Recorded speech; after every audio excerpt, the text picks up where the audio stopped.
The Tajmhal, symbol of India, architectural jewel, monument to a grand passion. The Taj Mahal was built in the 17th century by Shah Jahan, king of the world, ruler of India's mighty Mughal empire.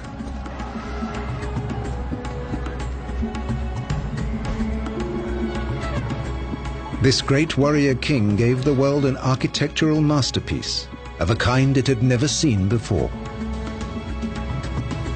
This is how it came to be made.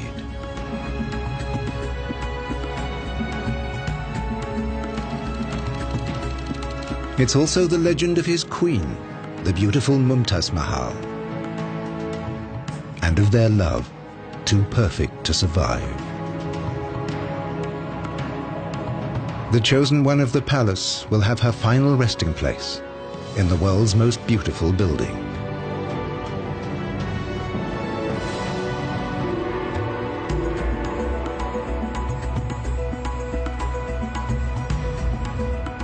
But the magnificent chambers of the Taj Mahal hide a secret.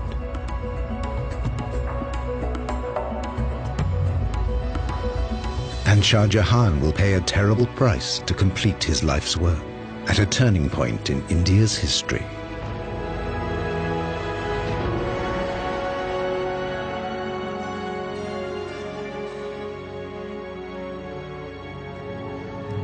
Today, the Taj Mahal is one of the world's greatest tourist attractions. Every year, more than 3 million people come to see humanity's loveliest building with their own eyes. But for the Indian nation, the Taj Mahal is much more than an architectural masterpiece. This is one of the monuments that makes India what it is, that gives the people their identity. It makes them proud. This building is a symbol for the whole nation. The Taj Mahal was built in one of the most glorious periods of Indian history. The time of the Mughals, with their mighty empire and fabulous riches. Its creator, a man who dedicated his life to a dream, great Mughal Shah Jahan.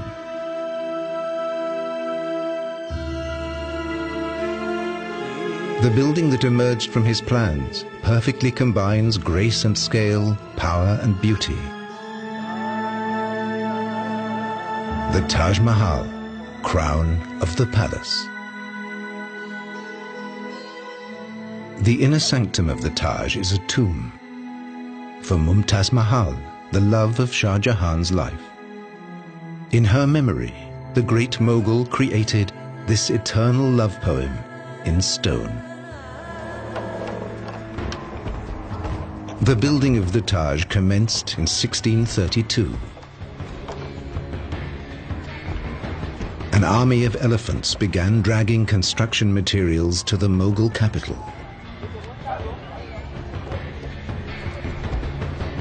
This would be the biggest building project of the age.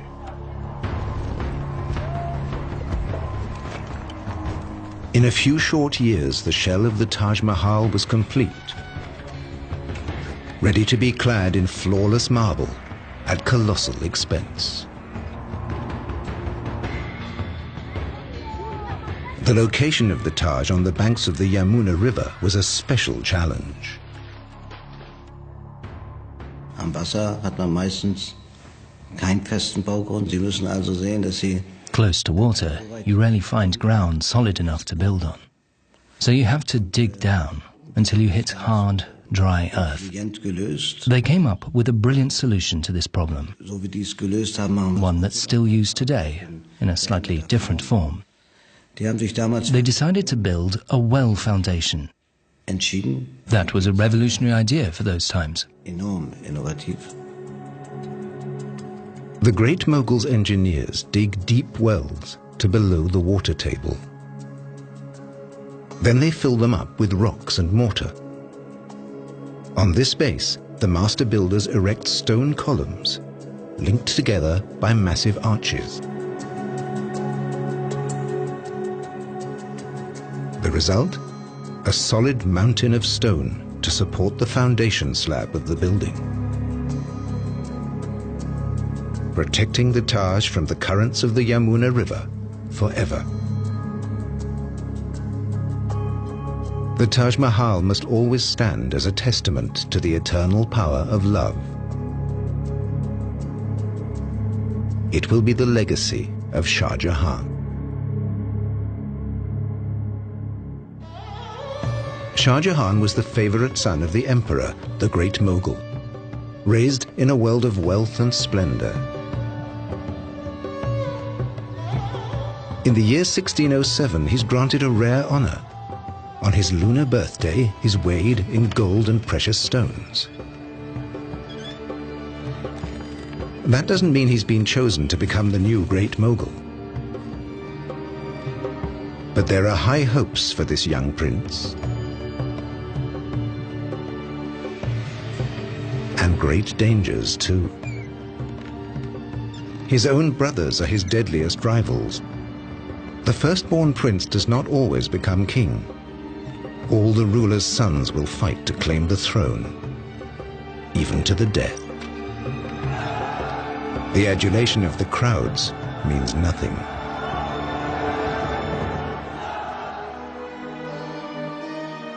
The court chronicles will be our guide to Shah Jahan's life, to its triumphs and disasters.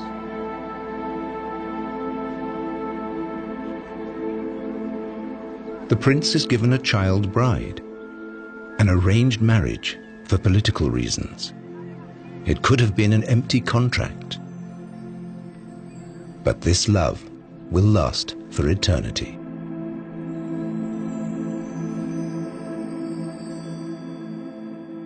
Ten years later, the prince is 25 years old. His star shines brighter than ever. He has fought the enemies of the emperor, winning victory after victory. As a reward, his father gives him the title Shah Jahan, King of the World. The capital of the Mughal Empire is the great city of Agra in northern India, the location of the giant Red Fort, the center of imperial power and one of India's mightiest strongholds. The ruling Mughals and their families live in magnificent palaces inside the fort. Here, the women of his harem see to Shah Jahan's every whim. But his favorite, by far, is his childhood love, Mumtaz Mahal. Shah Jahan calls her the chosen one of the palace. From the chronicles, we know this royal couple were especially close for those times. The impression which one gathers is that there is a strong personal element of personal love. There is a bit of romance. It is usually said that the concept of love is a very European concept, because in the Eastern world you have the emotion of love which is impersonal. Love for deities, love for idols, love for father, love for institutions, love for religion, spiritual love, but not romantic love. But Shah Jahan's memorial to Mumtaz Mahal is the world's most exquisite symbol of romantic love. Every day, countless visitors are enthralled by the Taj Mahal, partly because its Mughal architects used some remarkable optical tricks. The first view of the monument is framed by the main gate. As the visitor moves closer, the Taj Mahal seems to get smaller.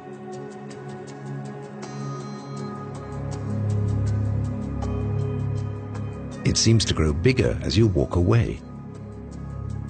The guides here say, when you leave, you take the Taj with you in your heart.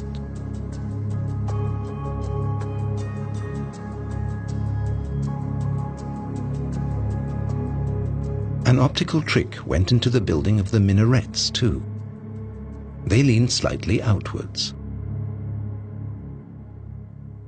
If they were truly vertical, they would seem to be leaning inwards.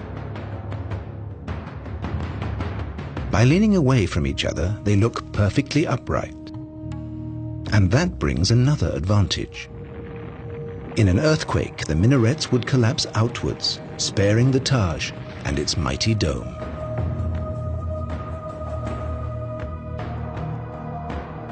The dome is the crowning glory of the Taj Mahal, the element that makes it so timeless and graceful. Today we have other options. We can build giant supporting structures in steel for a dome like that. We have other materials. They had to solve all their problems in stone. So they laid stone on stone and built up the dome in rings. The dome rises layer by layer. The mortar between the stones gives it stability. The result is self-supporting, with no reinforcing struts or columns. The weight of the dome is transferred directly downwards to the mass of masonry below. The dome is more than 40 meters high and 4 meters thick, yet it seems to float over the marble facade, a miracle of stress calculation still admired by engineers. For over 350 years, this dome has been the ultimate expression of Mughal architecture. 1621. The Mughal Empire is at a turning point. The Emperor, Shah Jahan's father, is desperately ill. His sons are gathering in the shadow of the throne, ready to fill the vacuum of power.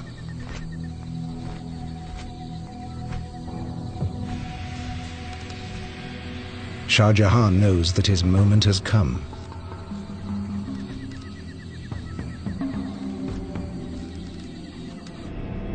Nothing will stop him in his lust for absolute power. No means are ruled out, not even poison.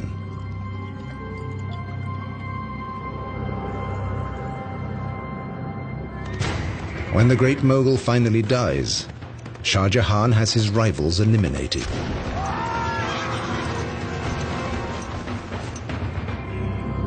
Brotherly love means nothing when the prize is so great. There was a notion of family, and there was a notion of affection. But this feeling receded into the background. And then that particular vision of acquiring power for yourself and to rule the country or empire as you see fit becomes the rationale behind all the violence that is perpetrated. With his rivals gone, Shah Jahan seizes the throne. He's crowned emperor in 1628 in the Red Fort in Agra.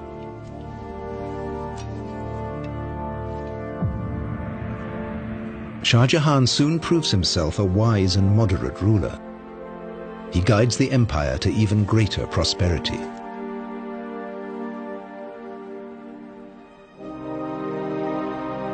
Mumtaz Mahal stays in the background, but she's one of the Shah's most important advisors. This Mughal dynasty seems to have a glorious future. Perhaps it will equal the illustrious past. The Mughals are descended from the greatest warlord of them all, Genghis Khan. Their distant ancestors were fierce warriors of the Asian steppes, the Mongols.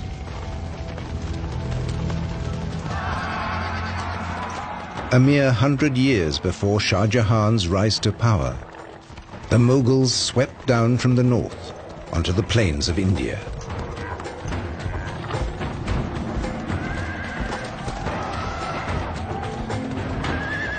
Their cannons crushed one Indian city after another.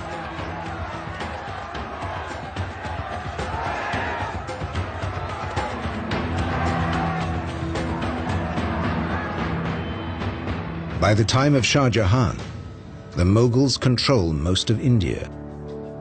The first time this great land has been unified in nearly 2,000 years.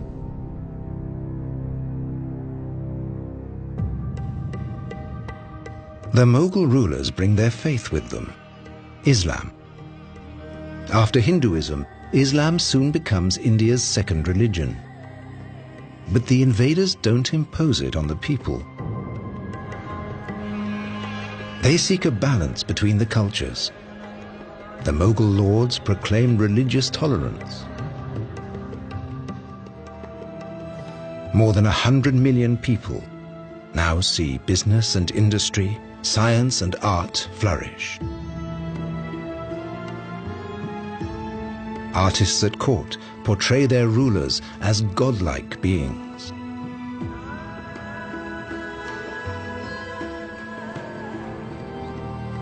There are no limits to the great Mughals' power. Shah Jahan holds sway over his subjects, over life and death. His word is law throughout the empire. This just ruler leads the country to prosperity and stability. The court chronicle records that Shah Jahan brings the people abundant joy and happiness. Under Shah Jahan, Mughal rule in India reaches its dazzling zenith. But now, his greatest legacy, the Tajmhal, symbol of the Indian nation, is under threat. This has been a high security zone since 2006. After bomb threats from terrorists and religious fundamentalists, it's guarded round the clock.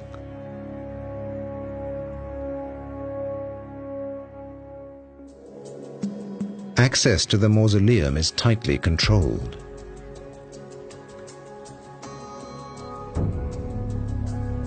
Filming of the magnificent interior is forbidden.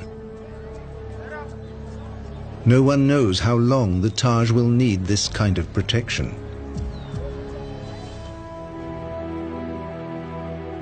Art historian Ebba Koch was able to study the Taj before the restrictions came into force. She is the international expert on the building and its history.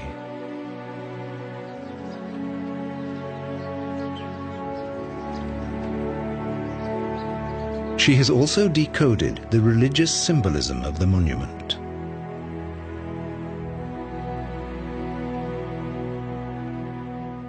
The Taj Mahal is the architectural embodiment of this life and of the next, according to Islamic belief. The ground plan shows this duality. The complex is split between the tomb garden with its mausoleum and a worldly side meant for bazaars and markets. What's interesting is that the worldly side is the mirror image of the mausoleum side. The connecting square with the great main gate marks the transition to the tomb garden and opens up the view to the mausoleum.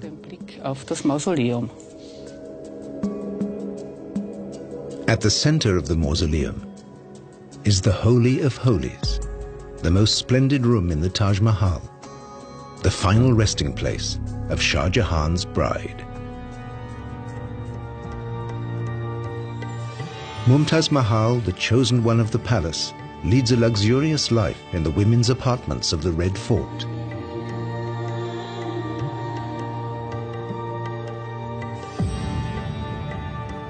Poets admire her grace and charm. Even the moon, they say, hides from her beauty in shame. The First Lady of the Empire is fabulously wealthy. She has huge resources. She was the highest recipient of money in the entire harem, being the chief queen or the most beloved queen of the emperor, because payments in the harem were graded. We have very interesting accounts of graded payments from a very huge amount to a very small amount. And on top of this, there were gifts, very, very exquisite, expensive gifts on various occasions. The riches of the Mughal dynasty are legendary. Both men and women wear jewelry. For the men, it's a sign of nobility. And they give precious jewels to their favorites in the harem.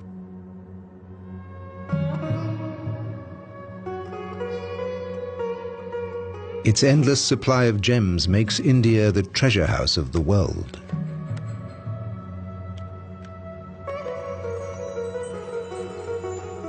In the Mughal Empire, the Indian art of jewelry reaches its peak. Precious stones decorate statues, furniture, weapons, and fabrics. Even today, works by Mughal craftsmen command the highest prices.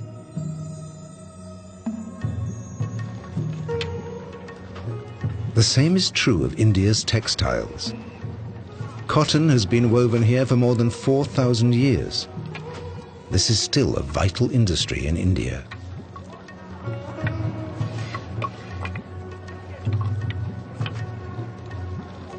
Under the Mughals, India became the world's leading exporter of precious fabrics.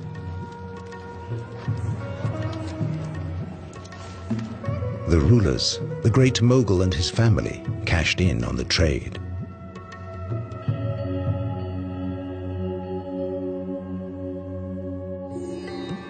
Shah Jahan has a special duty to his dynasty: to produce heirs. His wives in the harem bear him children.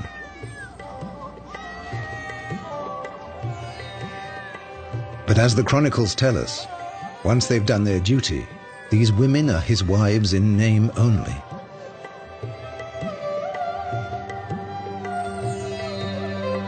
Shah Jahan's harem may once have been a love nest.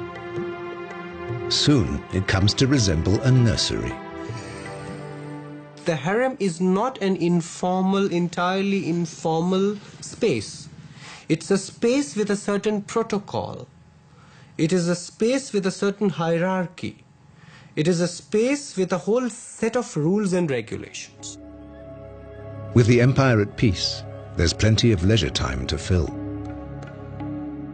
The Mughals' enjoyment of alcohol and opium is legendary.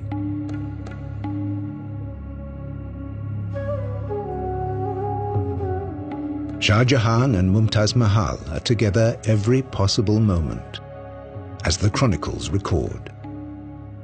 The mutual affection and harmony between the two had reached a degree never seen between a husband and a wife among the classes of rulers or among the other people. The Imperial Chronicle describes their life at court. The intimacy, deep affection, attention and favor which His Majesty had for the chosen one of the palace exceeded by 1,000 times what he felt for any other. For Shah Jahan, the happiness of Mumtaz Mahal is paramount.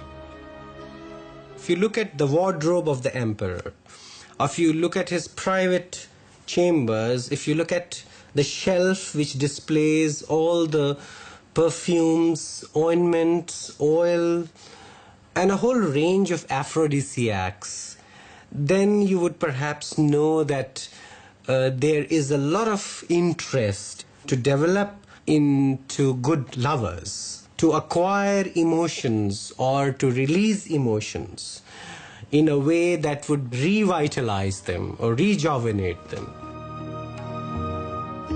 Her husband's love is shared and returned by Mumtaz Mahal from the depths of her soul. And always, that lady of the age was the companion, close confidant, associate and intimate friend of that successful ruler, in hardship and comfort, joy and grief, when traveling or in residence.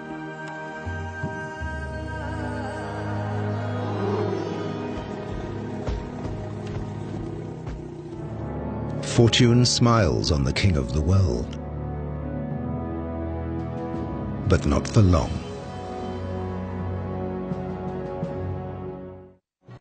There is unrest in the empire. In 1629, reports reach Agra of another uprising. A distant province has rebelled against the empire again.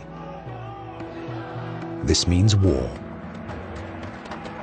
Shah Jahan mobilizes his army. He will crush opposition with brute force.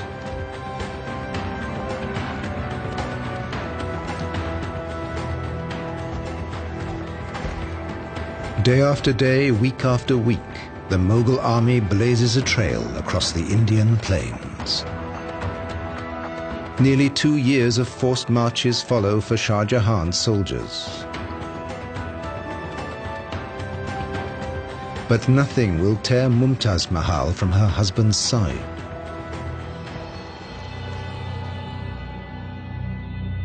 The Mughals are forced to leave their capital again and again to crush rebellions in the Deccan region. The campaign seems to have no end.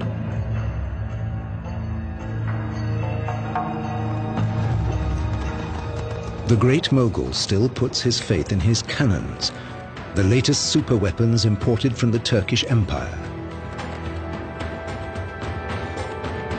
His soldiers haul them over mountains and across the roughest terrain, shattering city walls, wiping out the rebels.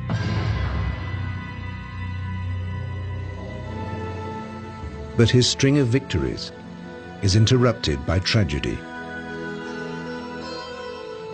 In the midst of the campaign, Mumtaz Mahal falls pregnant with the emperor's child. But there are complications at the birth. For once the king is powerless. As his bride weakens, the great Mughal can do nothing but pray. The court chronicle recorded the sad events. On the 17th of June 1631, the unfortunate demise of Her Majesty the Queen took place shortly after her confinement and made the whole world a house of mourning. Mumtaz Mahal dies after the birth of her 14th child. Shah Jahan's world has come to an end. They say the emperor fasted for 8 days, locked in his chambers. For 2 years he heard no music, wore no jewelry or perfume.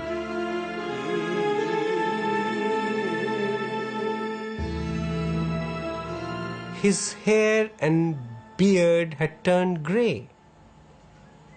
He looked older, much older than what he looked when he went into confinement or statutory mourning. So surely this must have had a deep impact on him. Before she died, legend says, Mumtaz Mahal made a wish for a mausoleum more sublime than any the world had seen. This will be Shah Jahan's task for the rest of his life, to erect the world's most beautiful building in her memory.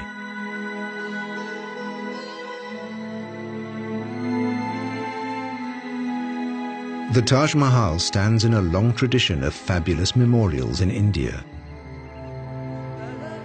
Shah Jahan's predecessors had constructed many gorgeous mausoleums.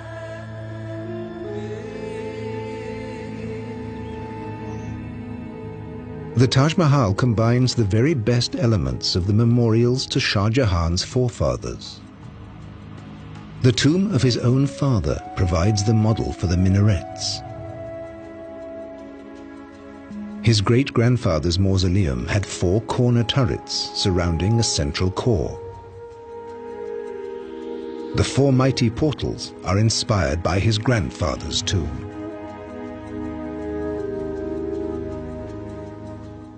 And Shah Jahan took the form of the Great Dome from the memorial to a famous ancestor.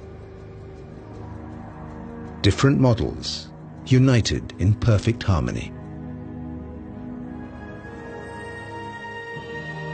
No other mausoleum may come close to the Taj Mahal in scale, beauty, and grace. This monument must be nothing less than a paradise here on earth.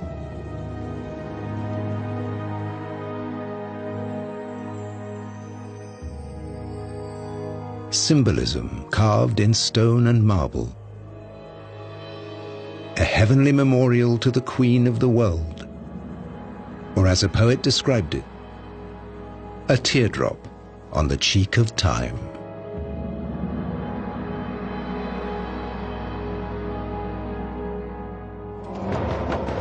In 1632, just 6 months after Mumtaz Mahal's death, work begins on the Taj Mahal. It will be the greatest building project of the age.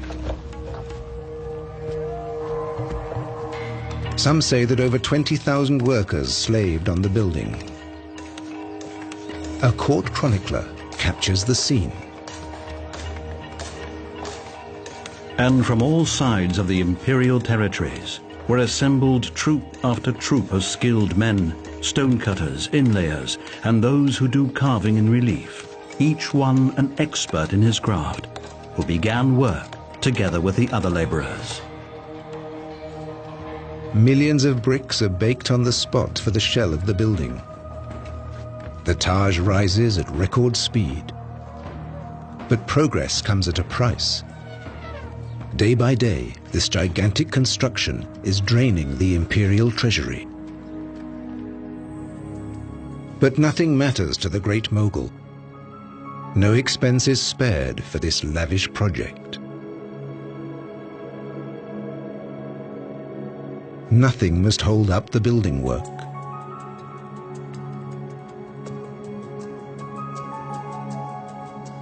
Even if the people suffer terribly for the emperor's devotion. Shah Jahan created an artificial famine when he diverted the supply of grain towards Agra, when it was meant for a different place. The regular supply of grain was diverted to feed a huge population of artisans, craftsmen, laborers, merchants, officials, servants. Such monuments cannot be built by a few individuals. Today, no one remembers the ordeal of the people. Only the sublime result. The color scheme of the Taj Mahal is deeply symbolic. The worldly elements and other buildings are all clad in red sandstone. White is reserved for the mausoleum. This is to be a building of enlightenment, an earthly representation of the heavenly house where Mumtaz Mahal will live for eternity. The pure white stands for the spirituality and faith of the person buried here.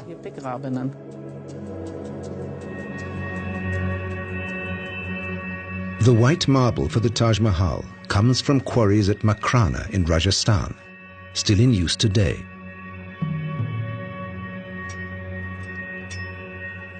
Makrana marble is already famous in Shah Jahan's time.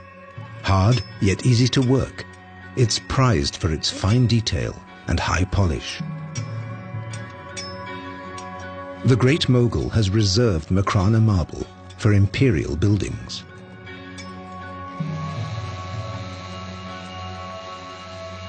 The marble slabs are carried more than 400 kilometers to the site of the Taj Mahal.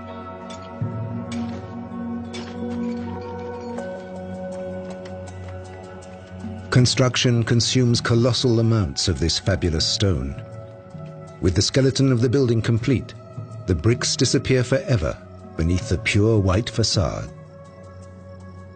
It's this smooth, glowing stone that gives the Taj Mahal its unique impact.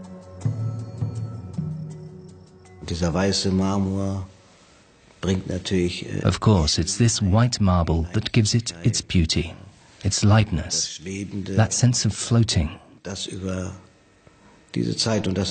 These are means of expression available to an architect, just as words are used by a poet. Right beside the marble edifice, the gardens begin. The garden is the heart of the Taj Mahal. It's an earthly picture of the paradise of the Quran. 2 paths divide the terrain into 4 squares. The channels along the paths represent the rivers of paradise in the Quran. Where the channels meet, there's a pool. This is symbolic of the celestial pool where the faithful quench their thirst when they arrive in paradise.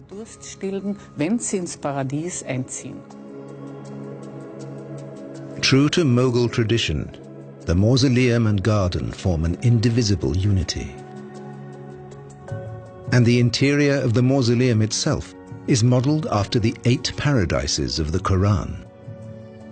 8 chambers surround the central space beneath the dome.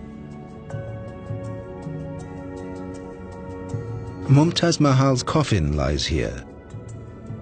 Before long, it attracted pilgrims from far and wide.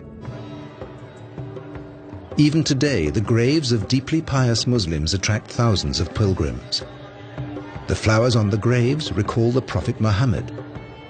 As he ascended into heaven, each drop of perspiration turned into a rose. The faithful pray to the departed, asking for their divine intervention. Indian Muslims are drawn to the sumptuous memorials of the Mughal rulers in the same way.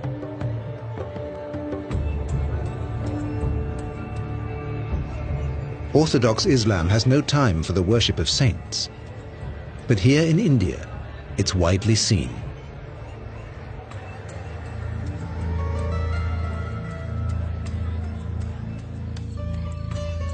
The Mughals brought Islam to the subcontinent, but they didn't interpret the Quran rigidly. For a long time in India, Islam was linked to policies of tolerance and openness.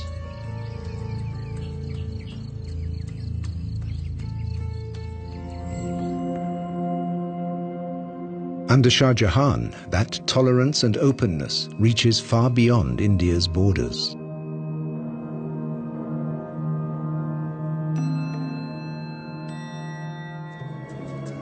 The Great Mughal decrees that visitors from the outside world will be made welcome in his empire. He knows there is much to gain from the exchange. So, travelers from east and west are regularly seen at Shah Jahan's court.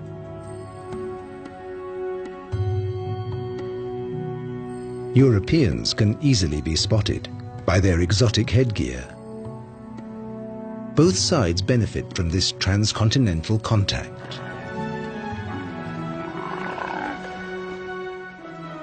The Europeans are drawn by the precious fabrics, spices, and gemstones.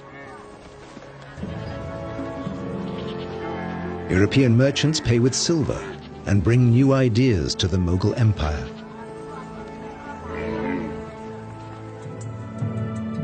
The Taj Mahal itself demonstrates the links between India and Europe. Sumptuous stone flowers adorn the filigree marble latticework and cover the entire interior of the Taj Mahal. Techniques and motifs coming from distant Europe. These mosaics of semi-precious stones are called pietra dura. In Petra Dura, for instance, one doesn't know whether Petra Dura came directly from Europe or came via some intermediary zone, but nevertheless, it was something which really tickled the imagination of Shah Jahan. And he used it in a very interesting way in which the building really looks like a treasure chest. Pietra dura is Italian for hard stone. In the Renaissance, these precious inlays decorated palaces. This craft of stone cutting traveled from Italy to India, where it experienced a new heyday.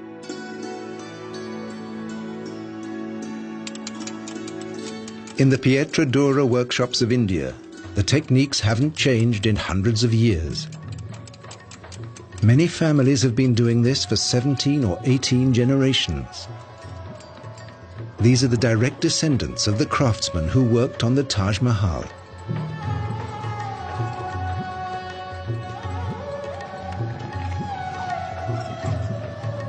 Pietra Dura is a tough craft to master. The mosaics are made of tiny colored stones set into marble. A craftsman cuts hundreds of stones for a single mosaic, each shaped and positioned with perfect precision. He needs just as much skill to carve the flower shapes into the marble, creating the setting for the precious stones. After the final delicate corrections, a special glue sets the stones in their recesses.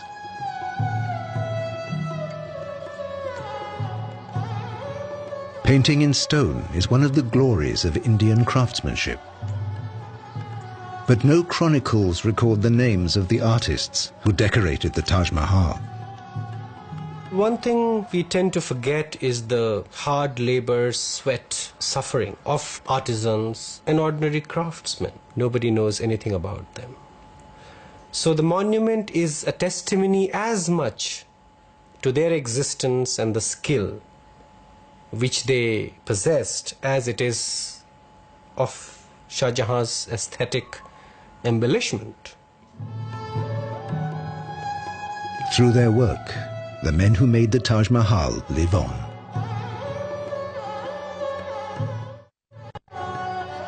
(1643). The Taj Mahal is finished. It has taken 12 years.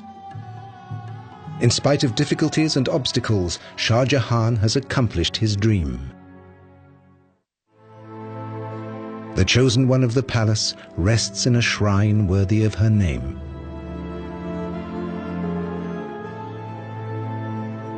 A building more sublime than any conceived or carved by human hand. On the anniversaries of her death, Shah Jahan visits Mumtaz Mahal's tomb. The king of the world travels the Yamuna River to the shrine of the Taj Mahal to remember his great love.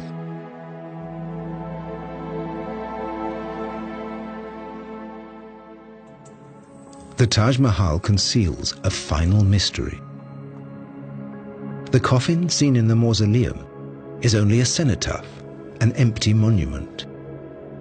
Mumtaz Mahal lies in a secret marble chamber below. There she rests, undisturbed.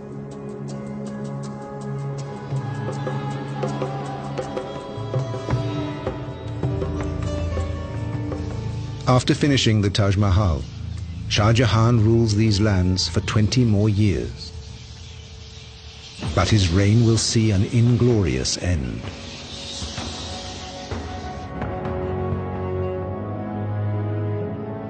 His costly projects and extravagant lifestyle have brought the empire to the edge of ruin.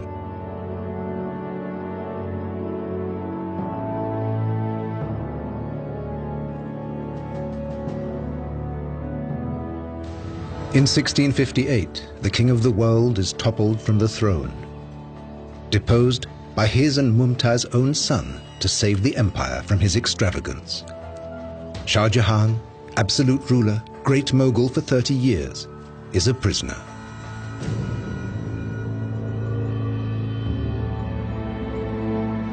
He's held captive in the Red Fort. He will never leave it again. In the evening, a servant reads him stories of the heroic deeds of his youth, epics of bravery and power, struggle and triumph. A long, long time ago.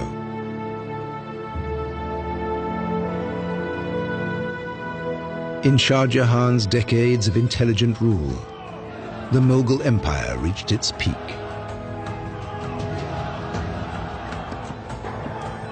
No one succeeded in challenging his infinite power.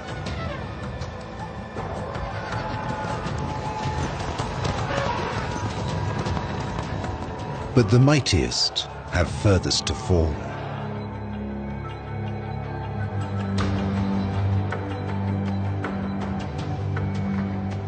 Just one comfort remains to Shah Jahan.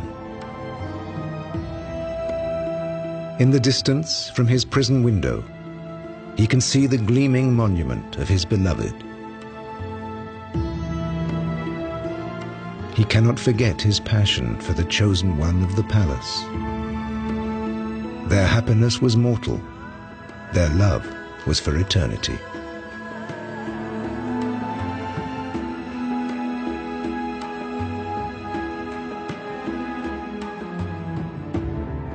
Mumtaz Mahal's tomb has carved its place in history.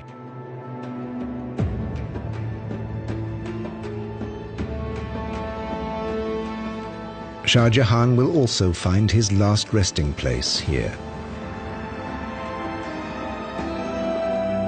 In 1666, at the age of 74, Shah Jahan dies. His chronicle ends with the words, "The king of the world has died." The body was taken by river to the magnificent tomb of the late Queen Mumtaz Mahal. Shah Jahan is reunited with his chosen one of the palace. Their legacy will make them immortal. The most perfect building in the world.